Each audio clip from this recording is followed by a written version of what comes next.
يا صباح الخير يلي معانا يلي معانا يلي معانا. واحد جاي من شغله تعبان. ايه ده؟ الجبنه اللي كانت هنا فين؟ يا ولاد الكلب، يا ولاد الكلب، ايه؟ اصحوا اصحوا يخرب بيتكم، هتجننوني. في ايه يا بابا؟ في ايه يا بابا؟ اجمعوا عندي حالا يا ولاد رفقي، هتجننوني. يا ولاد اجمعوا عندي حالا، وحد يصح اخوه الكبير. حاضر يا بابا. ايه يا بابا، حصل ايه ده كله؟ ايه يا بابا مالك؟ مش عارف ابداها منين ولا منين، ولا اقولها لكم ازاي. تعبت قلبي يا ولاد رفقي، بس لازم اقولها لكم بكل صراحه وبكل وضوح. وامري على الله، ايه اللي انتوا عملتوه ده؟ عملنا ايه يا بابا؟ مالك بس يابا، مالك بس؟ ايه اللي حصل لده كله خلاك تيجي تزعق وتصحي العيال؟ ايه اللي حصل ده كله؟ ايه فيه؟ مالك يابا؟ اوعى تكون اتعاركت مع العو. مالك يابا؟ اتخانقت ولا في ايه؟ ما انا مش عارف اجيبها من هنا ولا من هنا. انا احترت معاكم يا ولاد رفقي. ايه ده بس يابا؟ قول لنا، اتخانقت في الشارع تاني ولا ايه؟ يابا اتكلم بقى يابا. اه يا اختي، انت واخواتك عايزين تعرفوا ايه اللي حصل. انا هقول لكم ايه اللي حصل. عايزين تعرفوا ايه اللي حصل؟ انا هقول لكم ايه اللي حصل. كانت في حته جبنه بيضه في التلاجة، وبطيخايه ورغيف الا ربع. انا عايز اعرف مين اللي كلهم. ايه اللي انت بتقوله ده يابا؟ ده كيف بتهزر؟ وانت مسيحنا منه عشان حتى الجبنه بيضه؟ وانا كمان ما اكلتهاش. بقول لكم ايه، هو ابوكوا ده ما عندوش احساس بينا؟ وايه حته الجبنه اللي بيتكلم عليها والرغيف الا ربع؟ يا ريت الرغيف كامل كمان. انا ولا شفت حته جبنه ولا شفت الرغيف الا ربع اللي بيقول عليه ده. انا شفته امبارح احنا ونايمين الظهر، فتح التلاجة واخد الحاجات، دخل اوضته ياكلها.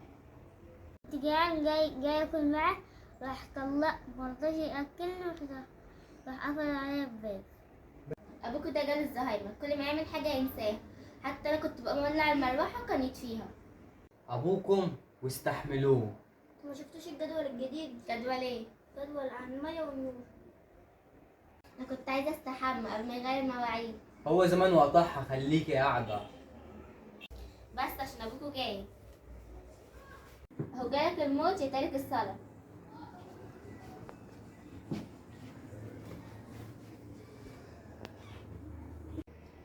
هي ايه دي يابا؟ سيفن ولا ايه؟ ما تجيب شويه.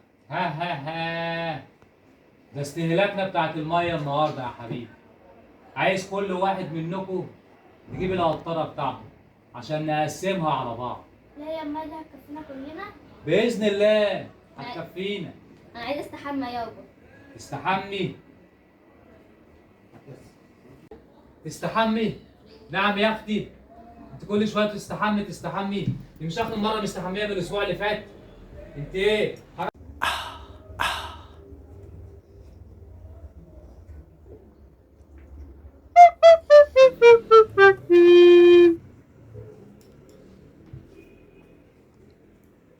نعم يا اختي، تستحمي؟ ما انت لسه مستحميه من اسبوعين. هقول لك على حاجه، حوشي الميه بتاعتك لغايه العيد، وهتلاقي ميه كتير قوي معاك، واستحمي براحتك. يلا بقى كل واحد فيكم يجيب القطره بتاعه عشان نقسم الميه. ايه ده؟ دي كانت مليانه. فين الميه يا ولاد؟ فين الميه؟ الجدع عو يابا جه مختفي وشربها. العو، اجروا يا ولاد، اجروا يا ولاد.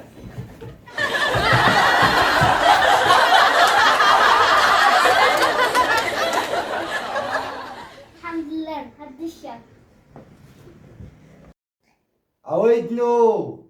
عودنو يا عم، الحجر لسه ما نزلش يا عم، والشاي قرب يخلص. ثواني الحجر هيكون عندك. ماشي يا عم. ولا محمود واقف؟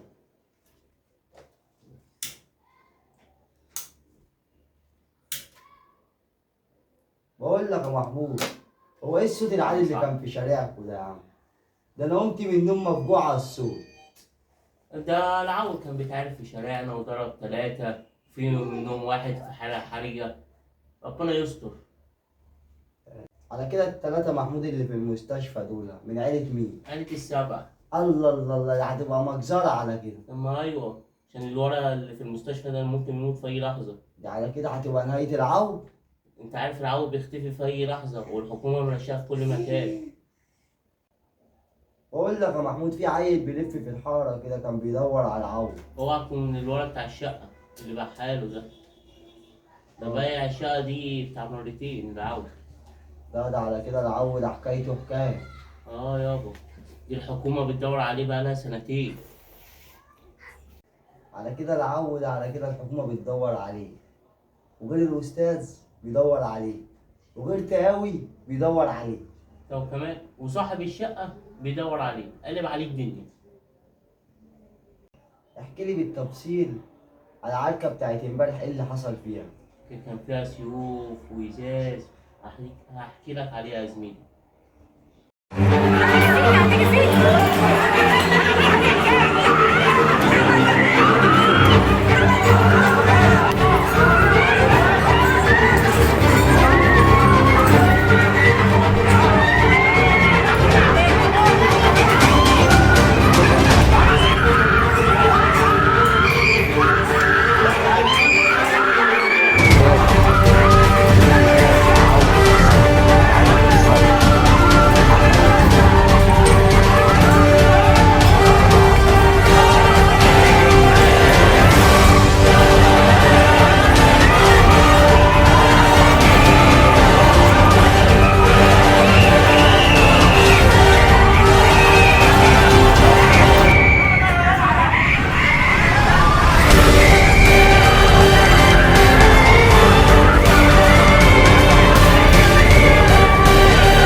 استنونا في الحلقة القادمة من مسلسل العو واكل الجو.